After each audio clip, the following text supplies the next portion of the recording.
Hey guys, welcome back to my channel. In today's video, I'm going to show you how to check if Trendyol ships to your country step by step. First, open the Trendyol website and log in to your account. Once you are logged in, you can start browsing products normally. Now look at the bottom right side of the screen where you will find the country or region selection option. Tap or click on it and a list of available countries and regions will appear.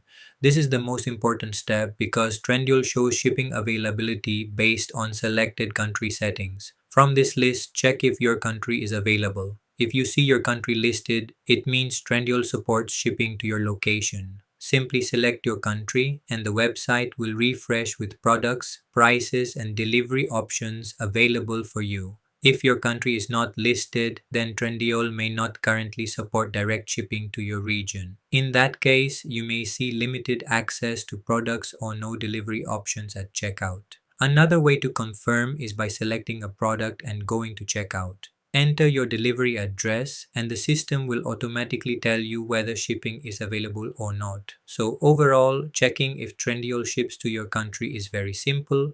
Just use the country selection option or try adding your address at checkout to confirm availability. And that's it for today's video. Thanks for watching.